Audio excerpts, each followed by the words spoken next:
Hi, everybody. Welcome to Phil and Dave's Excellent Adventures. Just Dave here. Today I'm talking about the movie Trap.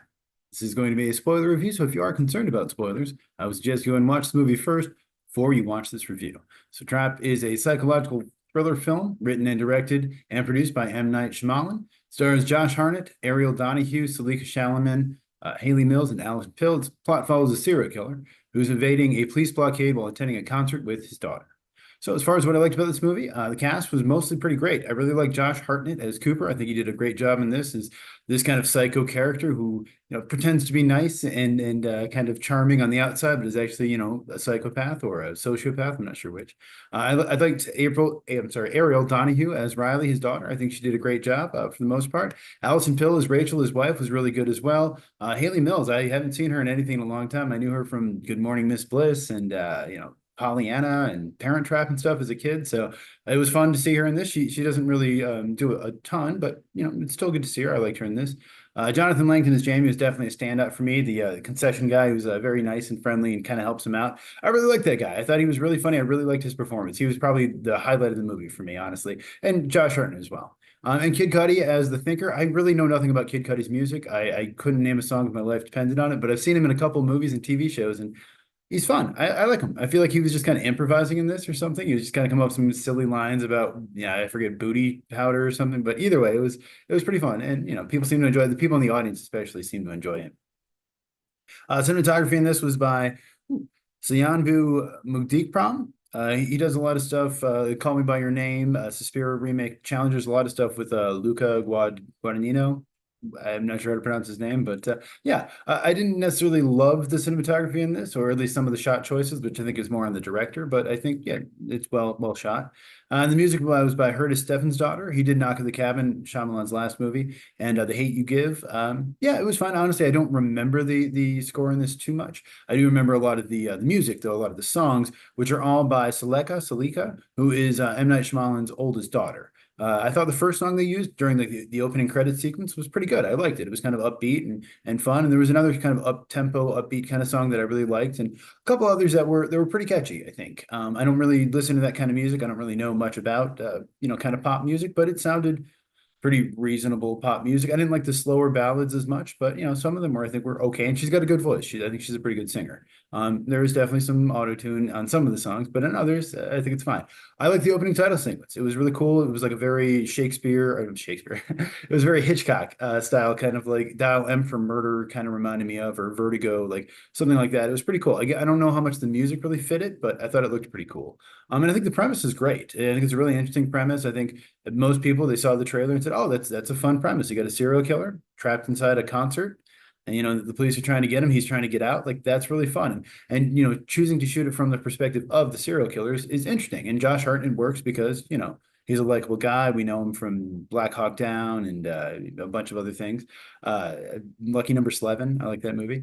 Yeah, I really like the opening like 10 or 15 minutes of this movie. Him with his daughter, the way they interact is really fun. And then he's like, "Oh, I got to tie my shoe," and she's like, "Dad, come on!" Like all that stuff was really kind of fun. I really enjoyed it, and honestly, I would have had no problem with just watching a movie about a father and daughter going to a concert. Like I didn't even need the serial killer aspect. That part was just really fun for me. And I think there are some really solid performances, like I said, especially Josh Hartnett and Jonathan Langton. I really like them a lot. And Alison Pill, she was really good in this as well.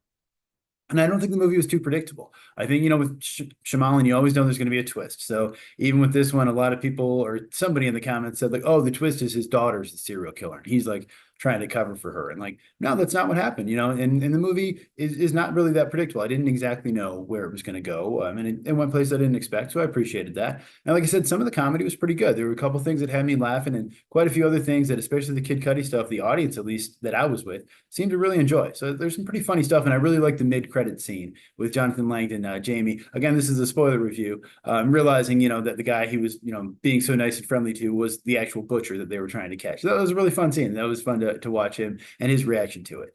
So yeah, As far as what I disliked about the movie, I did not like Saleka Shyamalan as Lady Raven. I think just her performance, uh, her acting performance particularly wasn't very good. There were some lines that she did okay, and a couple scenes that were all right, but for the most part, it was very, it gave off Nepo baby kind of vibes. I do think her acting, like while she was performing, was okay because it was kind of vapid and devoid of charisma. And I'm like, hey, there's a lot of pop stars are like that. It actually kind of works. But once she actually had to try to emote and act and everything, it just really took me out of the movie. And it just really upsets me too, because like this is the kind of Nepo baby thing that people get upset about because, Jeff Bridges is a Nepo baby, but he's a very talented actor. There's a lot of Jack Quaid. He's a good actor. He's a Nepo baby.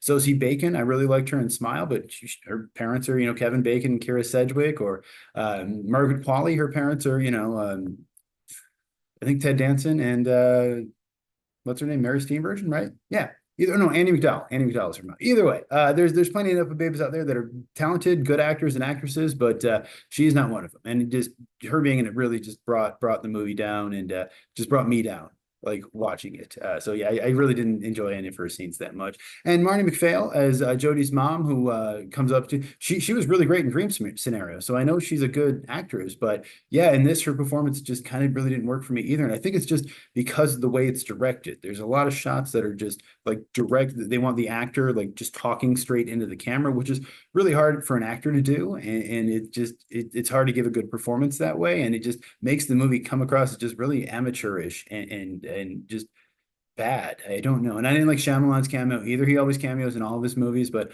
I prefer when he cameos as like a bad guy, like in Signs, where he was like the guy who killed Mel Gibson's wife, or in Unbreakable, I think he was like a guy in a stadium who was like a killer or something. So I don't like when he's like, oh yeah, I'm a nice guy and this is my niece and she's so talented. No, we got to help this guy out. Like, oh, come on. Like, that always pisses me off. And Hayley Mills, again, I like Hayley Mills, but is she just in this for the Parent Trap joke? Like, is that it? Was that the whole reasoning? Like, oh, because he's a parent and it's a trap, Parent Trap, Hayley Mills, that's fine, but like, I don't know. I think they could have done a little bit more with that character. And again, Hayley Mills is a bit older, so maybe a different actor would have been good. Nothing wrong with Hayley Mills, but yeah, I don't know. And I felt bad for the actors involved in this movie, and everyone in the movie, all the characters, except maybe Josh Hartnett, are stupid. Like, and it's so infuriating to deal with these people because it's like it's written by a child who's never actually interacted with anyone in the world before. I think somebody said that about like the whitest kids, sketches. It's like they're written by kids who don't know how the real world works. And I feel like that's the way this movie is. It's like stuff happens, like the way that people interact with each other, it's not realistic. It's not, I mean, maybe in the 50s or something, I don't know, but like that's not how the world works. It's not how concerts work. There's a point where she's like, oh yeah, there's a break between songs. I'm like, I don't, maybe some pop stars do that. I've never been to a concert where the headliner takes a break in between. Why wouldn't you just had another opener or had the opener go longer? There was other ways around that, and like people kept leaving in the middle of the concert and everything else. I'm like, that's really, especially like his daughter leaving at some point to go get the shirt or to go do something else. I'm like, why would she want to leave in the middle of the concert? That doesn't track with me at all.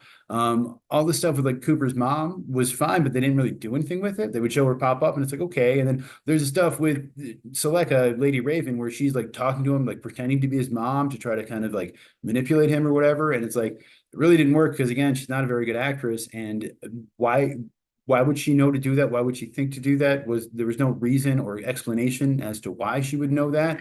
But why would she let him into her room earlier? And why would she? I don't know. It's just so many dumb things that don't make any sense. And I think the twist was lame because there's the initial twist, I guess, that he's a serial killer, but then also like, oh, it's his wife is the one who kind of like set him up or turned him in or whatever, or left the concert there so the police could find him. And I think that would have been much more, interesting if they would have made it so his daughter was the one who set him up, or because then the daughter kind of disappears. The whole movie's about him and his daughter, and then like, oh no, now it's about him and Lady Raven. Nope, now she's gone too. Now it's about him and his wife, and it's like, okay, what is this about? If they would have changed it so actually his wife was a serial killer, or his whole family was involved, and now Lady Raven is trapped at his house, and now she's the one who's trapped, and like now the movie has another meaning, and like that's more interesting. Granted, I'm glad we didn't get any more acting from his daughter, but that would have been a more interesting story for me. Or they could have had like she was involved somehow. She was actually she's the serial killer, or she's working with him, or maybe Hartnett's character is killing people for a reason. Maybe he's not actually crazy. Maybe there really is some sort of apocalypse he's trying to prevent, or maybe the people he's killing are deserve to be killed. It's like a Saw type thing. There were so many other more interesting ways they could have gone with this, and they went with just I don't know. And like even the wife thing to me, I didn't even know he had a wife. Like 5 minutes before she's like, oh, let me call mom and see. Maybe they did mention his wife or her mom at some point, but I honestly assumed he was a single dad throughout the entire movie. So all of a sudden it's like, oh, the twist is his wife did it. I didn't even know he had a wife 5 minutes ago. That's not very satisfying because, it's like, oh, the killer was this person who you've never seen before. Okay. And the ending was dumb. I really hated that the cops let him stand the bike up, and it's supposed to work because, oh, he's got OCD or whatever. But no, the cops wouldn't let him do that. The cops wouldn't let him walk himself in there. He's killed like 12 people. The cops would be holding him the whole time and he would be fully shackled. The cops wouldn't let his daughter come up and hug him. Like none of that is, again, I'm not an expert, but I don't think that's how it works in real life. And if so, those are terrible cops. They did a very bad job.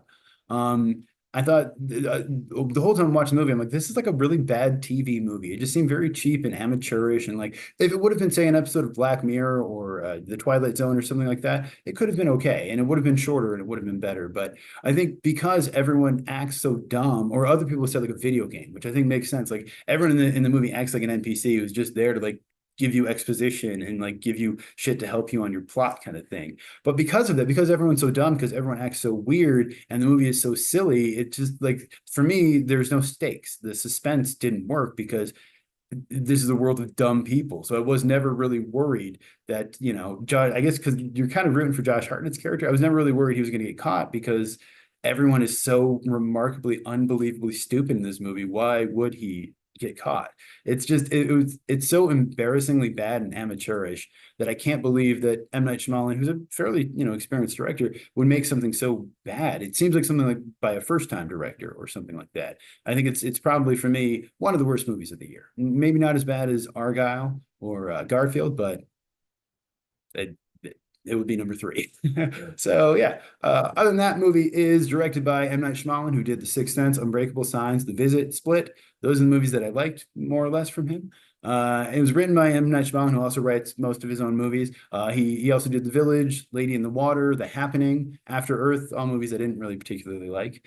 He did Cabin in the Woods too, which is based on a book, I believe. That was his most recent movie. Budget on this one is $30 million. So far, it's made about 20 million. 15.6 of that was domestic. So sure, it's going to do fine, make its budget back. It's going to do well. I was actually going through almost all of his movies have made money. Even some of the huge like flops or disasters like Avatar, The Last Airbender didn't lose a ton of money. It might have even made money. And I think After Earth did, but the rest of his movies like made quite a bit of money. I was actually really kind of impressed and surprised by how much they made.